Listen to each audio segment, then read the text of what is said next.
Welcome to the Astrology Forecast for September. Justin Crocket Elzie is my guest astrologer today, and welcome, Justin. Oh, thanks, Liz. I'm excited to talk about the month of September with you. Yeah, some interesting things going on as usual. Oh, yes. Yeah. So to get a hold of Justin, his website is justincrocketelzie.com, and my website is alightpath.com. And we always enjoy hearing from you. So the sun is in Virgo this month, so we're going to talk a little bit about Virgo. Virgo is a mutable earth sign. Its ruling planet is Mercury, and the keyword or phrase is I analyze. Virgo is analytical, practical, a mediator, all about daily routine, duty, service, pays a great deal of attention to details, health, dedicated, attentive, adaptable, and decisive. And the caution is critical, worry, picky, overthinking, perfectionist, and naive. Do you have anything to add, Justin? Nope, I think you got it. You got it covered there. Yeah. So, looking at the chart for September 1st at midnight in Seattle, the moon is in a balsamic phase to the sun. So, it's kind of gives a clue. It's a good time of September is to like finish up some projects, um, to start new ones because the moon will go into a new phase soon. The moon is conjunct Mercury in Leo. So some heartfelt communication might need to take place. And the ascendants in Gemini also ruled by Mercury. So a lot of Mercury energy going on. And the midheaven is Aquarius. Anything you'd like to add? Well, yeah, and this is like a day before the new moon. So it's like on the 2nd is the new moon. So, yeah, and just so if anybody was wondering what a balsamic phase is, it's right before the new moon there. So, Yes, thanks. Okay, and we have a couple planets out of bounds this month. And an out of bounds planet is a planet that exceeds the declination of 23 degrees and 27 minutes north or south. And they don't act how they normally act. So the moon is out of bounds September 10th through the 14th and the 23rd through the 27th. so And that, go go ahead. ahead. No, go ahead. Go ahead. Ceres has been out of bounds since April 2nd of this year and will go back in bounds on January 15th of 2025. And so I was just going to add that whenever the moon goes out of bounds, people are not going to emotionally act like they normally emotionally act. And I might note that the big debate coming up is on September 10th. And so for that day and 4 days afterwards, people are going to go, there's going to be a lot of the moon's out of bounds that right at that time. So it'll be interesting. Well, and just be kind to yourself and others and have patience if you can, because that will pass. Okay, planets that ingress into new signs this month are on the 1st, Pluto re-enters Capricorn. On the 4th, Mars moves into Cancer. On the 8th, Mercury re-enters Virgo. On the 22nd, the Sun ingresses into Libra. And Venus also ingresses into Scorpio that day. And on the 26th, Mercury ingresses into Libra. So a lot of planets changing sign. Anything you'd like to say about the ingresses? No, I think you got it covered there. You want to do this one? Sure. So on the 1st, Uranus is the station's retrograde at 8:18 a.m. Pacific time and 27 degrees Taurus, 27.15. And then on the 10th, Black Moon Lilith station's retrograde at 9:21 a.m. Pacific time, 17 degrees, 17.44 degrees Libra. And then on the 21st, Fola station's direct at 10:26 p.m. Pacific time in Capricorn at 07.08 degrees. And then we have a lunar occultation of Saturn this month on September 17th. The moon passes in front of Saturn. So if you're going to be up in the middle of the night at 4 a.m. Pacific time to 4:59, that's a great time to witness it. The moon hides Saturn, so to speak. It's kind of like an eclipse. And I know Justin and I are going to talk about this more when we have the Yes. full moon episode. And it's visible from the western United States, Australia, western Canada, and northwestern Mexico. And I'm not sure if it's visible in Hawaii or not. I didn't find that out. Anything Yeah. you'd like to add? Oh yeah, absolutely. So as we were talking off camera here, this happens before the lunar eclipse. So there is a mystical connection to this occultation to the lunar eclipse, and we're going to talk about this. It's actually pretty important, this occultation, and related to the lunar eclipse right afterward. It informs it, and we're going to talk about it on our full moon show, aren't we? Yes, because an occultation is very similar to an eclipse. So it's almost like having an eclipse and a half on the same day, a And few hours apart. and since lunar eclipses are those dark eclipses, and where the Earth sees its shadow, there's a lot of spiritual meaning to this. Thank you for that. Yeah, no.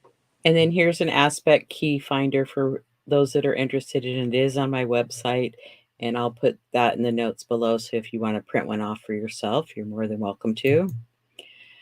And then we begin September. Would you like to start, Justin? No, I'll let you start. I'll let you start on this one. Okay.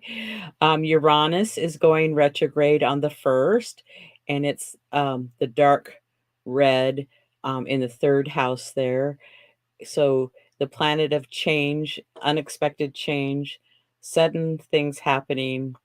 And lots of times you can feel outer planet, especially when they're going to station retrograde or direct, that we're all going to feel this probably even a week before and a week after, maybe 10 days even. So you can have a plan and it's like changes on a dime, so to speak. And then on the same day, Pluto backs into Capricorn, and that's circled in orange in the 12th house, like right around 10 o'clock if you're looking at a clock. And it'll be in Capricorn for about 2.5 months to finish up as Capricorn energy to move on to Aquarius for the next 20 or so years. Anything you'd like to add, Justin, to those? Well, I was just going to say on the Uranus retrograde, so it's been going direct, which brings change, but it's interesting because this Uranus retrograde will take us through the election. And so this does represent some hesitancy within the collective for that dynamic change. So there is an evaluation going on, but whether the changes take place fully, I think Uranus retrograde means that something doesn't change. I don't know what that is, but it does mean that there's it's a resistance to change. So makes me think of this saying, the more things change, the more they stay the same. right. Okay, on the 2nd, we have Labor Day and also the new moon in Virgo at 11 degrees. And this chart was cast for that new moon time at 6:56 p.m. Seattle, and they're in the 7th house. And Justin and I will be talking about the new moon on Talk Cosmos on the 1st, for those that would like to join us there.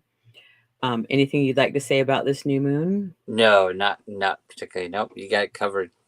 Okay, and then Mercury in Leo is trying Chiron in Aries, and I did a boo-boo and made a Mercury trine to Neptune, so then I drew in another line to Chiron, and Chiron circled in a kind of a dark purple there in the 2nd house. You could say that's around maybe 7:30-ish, 8 o'clock if you were looking at a clock. So communicating knowledge that we know or things that we teach, writing it down, or it's like talking about our wounds, both would be appropriate in that respect to bring healing. Right. Or, this, if you're a creative type, this could mean issues could come up around a person's value or their creativity and the value of their creativity. So there may be something that comes up where people are changing a creative project, and lessons around value of self, and valuing one's self authenticity and self expression with Mercury and Leo there. So it is a good time, like you're saying, to communicate about healing issues. Definitely. Well, and somebody that you could be talking to could just say the right thing that's very healing, and the person might not even know that they were helping you heal something or work on something. Right. And I was going to say something about the new moon if I can, because as I was going through the whole month, I thought, wow, this is a month where there's so much. It's a Virgo month. And yeah, normally we'd say, yeah, Virgo month is that month where it's all about analyzing and improving things, but this one seems a lot stronger this year because of Neptune in Pisces and Saturn in Pisces. It just seems like that's really highlighting this Virgo purging this year, this Virgo healing. It just seems like to me that's going to be a big central theme for the month, is all about healing and purging, more so than norm. Let's just put it that way, you know. That sounds good to me. And because Neptune's in Pisces, and because when Saturn's in Pisces, it's a more serious Pisces. It kind of brings this dose of reality. And so I keep seeing sort of this concept of the dose of reality of this month is going to hit people with that new moon and then the lunar eclipse. It's almost like we're shown some reality about some things that we really have to fix or we have to purge, more so than norm, because Saturn is playing a big role, I think, this month, and the opposition, of course, with Virgo. Good, thank you. And then we have Mars in Gemini square Neptune in Pisces, and that's shown in red here. So Mars likes to push things, so it's like, maybe pushing us towards our dreams, but it's like we might need an adjustment to our dreams, or is that really reality, or am I just daydreaming? Right. Or, it's that Mars in Gemini likes to talk, right? It likes to communicate. And so I definitely think there'll be a lot of increase in miscommunications and misinformation this month, because it is squaring that Pisces Neptune. Neptune and Pisces is sort of believing everything in that, the moon's made of cheese, the earth is flat. So, this is going to be a time where there's going to be a lot of misinformation with Mars and Gemini squaring Neptune and Pisces. But it's a really great time to take a writing project, a media project, and rework it. Exactly. That's great. Yeah, check the resources to make sure. Fact check. Yeah. Okay, and then on to September 4th through the 9th. Mars in Gemini is quincunx Pluto in Capricorn. And then I want to talk about also Mars is okay, Mars, and then Mercury is also quincunx to that Pluto, and that's on the 8th. And so it forms a finger of God, even though the finger of God isn't at the exact degree, but it's still within the orb to have it be a finger of God pointing to that Pluto. So to me it feels like whatever's anybody's suppressed to hold down, it's coming up, whether the truths are coming up, or things that people have tried to hide in the background. It's like going to make the news because Mercury's about talking about it, like we talked about, and Mars is like pushing it forward too. What would you like to say, Justin? No, I think it's interesting that again, I think we're dealing with a communication and emotions issue here a little bit. with Mars being the planet of action and effort, and Mercury being planet of communications there with Pluto, it's almost like this dynamic of really paying attention to communications and emotions this month as we play as it plays out. Yeah, don't be talking lies or writing lies, because the truth will come out. Yeah. Okay, we have Mercury square Uranus on the 6th. So there could be some change around how we communicate, or, through communicating, that there's change happening possibly. What would you like to say? Well, no, I was going to jump to the Sun and Saturn. So, where we were talking about the occultation happens first, then the full moon, and then the Sun moves in and opposes Saturn. So it all goes back to Saturn this month. And we'll definitely be talking about that later when we talk about the full moon. But I think that's important because that, to me, is kind of at a standstill, maybe a little bit, the limitations of Saturn, having us take a look at, and the sun shining a light on Saturn there about what Saturn represents this month for us. Exactly. And then Mercury in Leo is quincunx Neptune. Oh, I talked about that already. And then Mercury's going to ingress into Virgo on the 8th. So Mercury will be, it's one of its signs that it rules, so it'll be happier there than it was in Leo, perhaps. So, probably having some honest communication with self and others. And if you're, like you say, being creative and working on a project, it's like, I would say things are going to flow. Yeah. And if you start a creative project when Mercury's in Leo, then when it moves into Virgo, it's edit time. Right? There you go. Yes. Revision. Right. Okay. And then we have the week of September 10th through the 16th. Venus in Libra is quincunx Saturn in Pisces. So our values and Saturn going by the rules, or if it was a budget, perhaps, can we really do this? But it's going to inform something. So it's like you have to kind of review and look at what that might be. Do you want to add anything to that? No, I think you covered it. Okay. And then we have Mercury in Virgo, sextile Mars in Cancer on the 11th also. Do you want to say anything to that? Well, we first saw it was squared, and now it's sextile. So there's a lot of definitely this connection between communication of our emotions this month and how we are where we're directing our emotions to.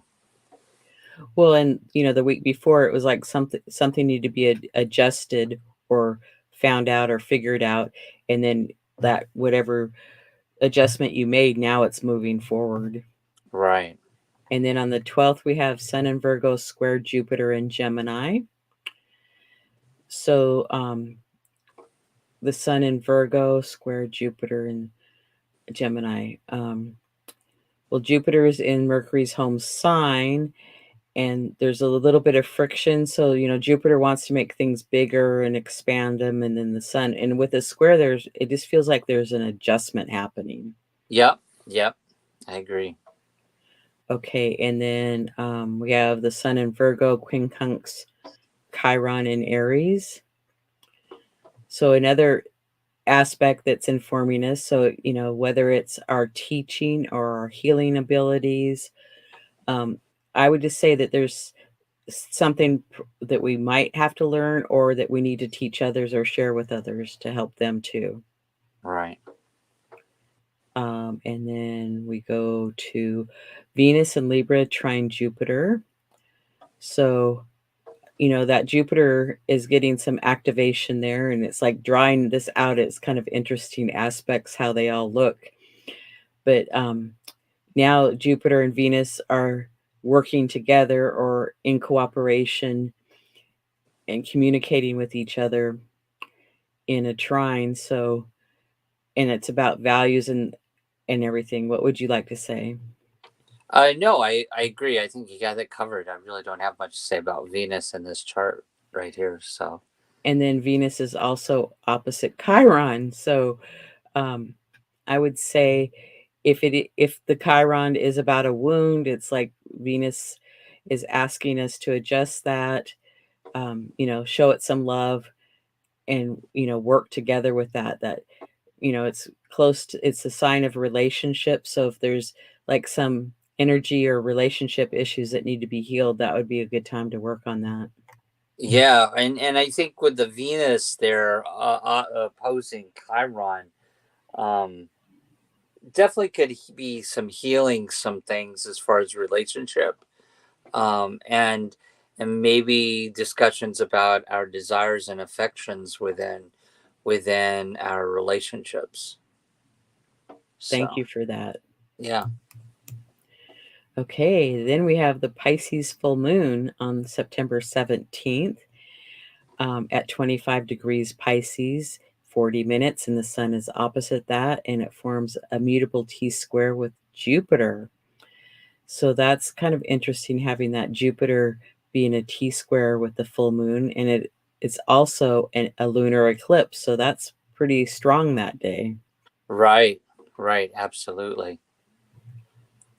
Yeah. You want to speak to this one? No, I'll let you go ahead with this one too. Well, we have a cardinal grand cross with Mars in Cancer, square to the nodes, and then Mars is opposite the midheaven, Pholus, and Ceres, and it's cardinal, so it's initiating. So I'm going to say it's very possible to feel like you're being pulled in many different directions. So I would just say breathe, take a few minutes, and try to prioritize before you move forward. And again, it has that with the nodes, the relationship, and the moon is there, and it's the nodes of the moon, so there's an emotional component. So be gentle with yourself and others at that time. Yeah, and I would say, what I would say about this Cardinal Grand Crosshair, um, that what we'll talk about later on our full moon show with the lunar eclipse, and how that this lunar eclipse has something to do with relationships, and as we're moving, because there's so much polarization in our society, even around the world in general, and I think this is informing this lunar eclipse. It's one of the themes of the lunar eclipse. Thank you. Okay, then we have some trines and sextiles here. Yeah. So Uranus is trine the sun and sextile the moon, and then Pallas Athena is trine the moon. Do you want to speak to any of those?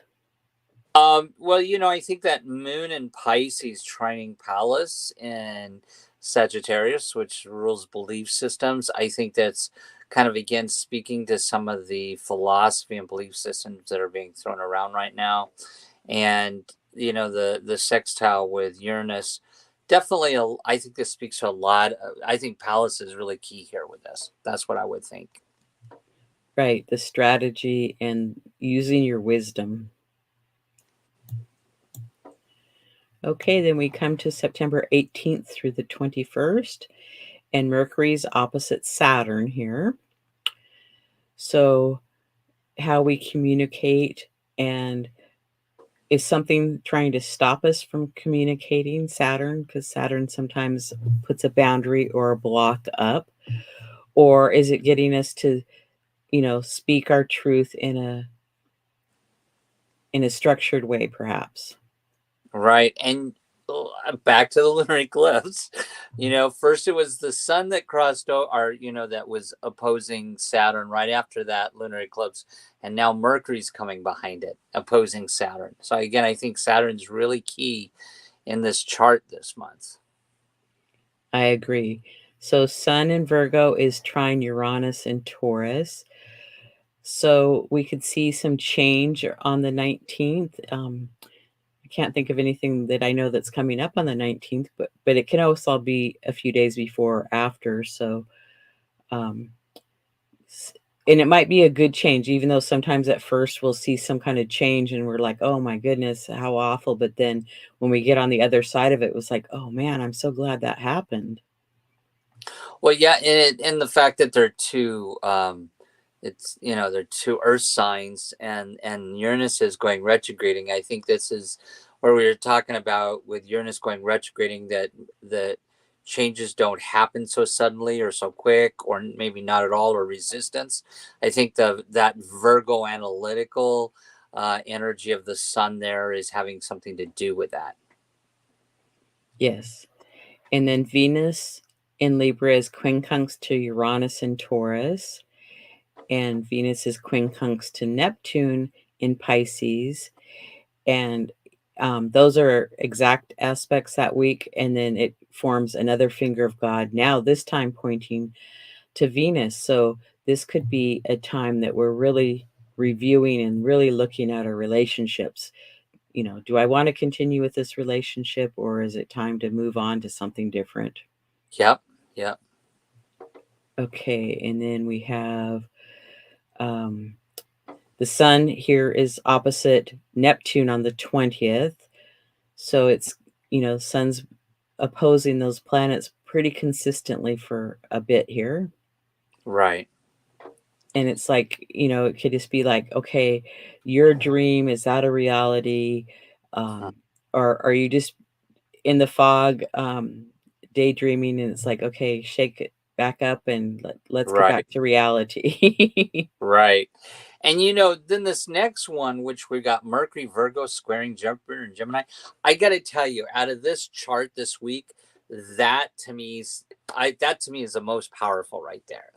Because, that Mercury in Virgo being critical, analytical, is trining Jupiter, which is trying to put out all of these communications. So this could also be the time when you're wanting to publish something or put something out, but Mercury's saying, wait a second, we need to go back and analyze this and improve this. So this could be a time when people improve communications, improve ads or communications or marketing.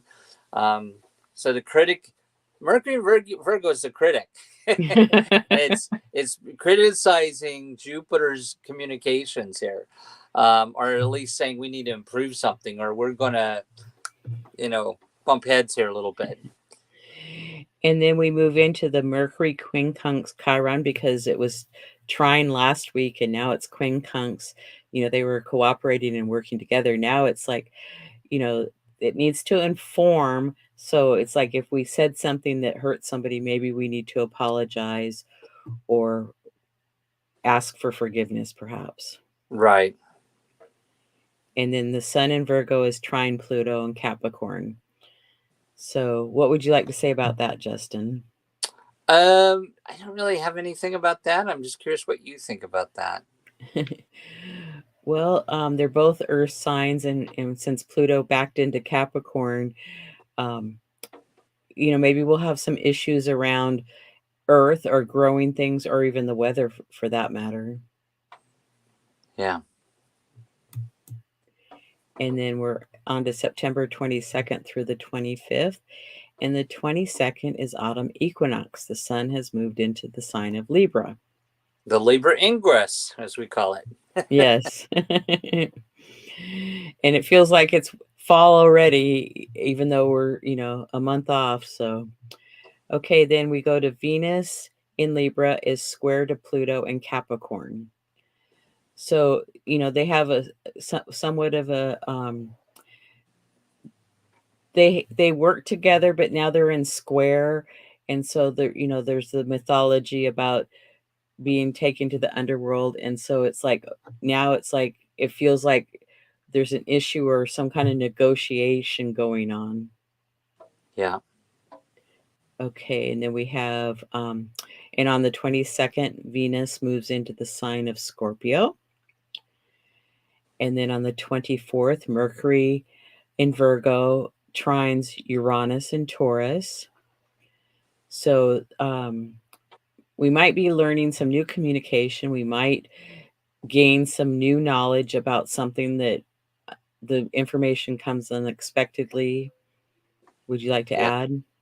Yeah, I think this could be a time when we see some stuff happening financially in the markets, especially with Uranus retrograding and then Mercury and Virgo there, trining that. Definitely um, could have something change in the markets right around that time with that, Thank like you. an announcement of something, Oh, okay. like a rate increase or cut or something of that sort. We'll have to pay attention and see what happens. So on the 25th, Mercury is opposite Neptune. Would you like to speak to that one?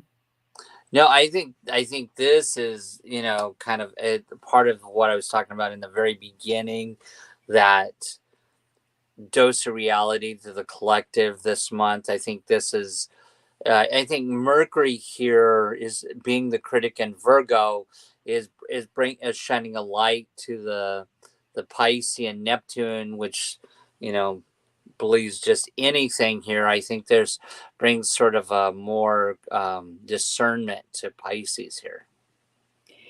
And then we have Mercury trine Pluto, which this week forms a trine, but it also forms a kite when we add Neptune in there. Because I tried to make those lines a little bit lighter just to show that it's an aspect, but they're not exact on this week, but they're still within orb. So it's very active. So the Right. trine is that the energy is flowing between Pluto, Neptune, Uranus, and Mercury. So communication is big. And, with those outer planets, um, maybe communicating on a world or global level. Do you have Yeah. anything to add to that? No, not at all. I think you got covered there. Yeah. And then September 26th through the end of the month on the 31st, we have Mercury moves into Libra. Then on the 29th, we have Mars in Cancer trine Saturn in Pisces. So that's an interesting aspect. Yeah. Yeah. It's like one wants to go forward and the other one's like, slow down, slow down. So, Yeah. like finding the appropriate speed and way to move forward on things. I agree. And then the sun in Libra on the 30th is conjunct Mercury. So the sun and Mercury are um, meeting again. So it'll be Kazimi. So that's always an interesting time when the sun and Mercury are Kazimi. Yeah. Yeah. Definitely trying to balance some communications there in relationships. So do you have anything as a takeaway for the month of September? I wouldn't say anything that I haven't said already, which is really this is a month to clean house, to really lean into the Virgo and work on healing and cleaning, and use that Virgo energy for improving something in your life. Well, that sounds like great advice, and just breathe and have patience too, because sometimes it takes a few days or a few weeks or to practice a new discipline to get in the groove. Right. So I have a quote: "Change is not a force to be feared, but an opportunity to be seized," by Sam Weiss. Justin and I both have newsletters and YouTube channels, so we always appreciate your support and subscribing. And we have upcoming shows each month for the full moon and the monthly forecast. And then we have a Chiron series that we're going to do part 2 probably next week. And then I have the Astrology Star Sisters Talk Over Tea, and there's various shows, the Dwarf Planet series, the Decans with Astrology and Tarot, and the Fixed Star series that's going on, and then Uranus retrograde and Pluto into Capricorn with Simon. Right. Then Justin and I are on Talk Cosmos on September 1st for the Virgo new moon, and we're on the archetypal symbols team. And you can watch it on my channel or Justin's channel.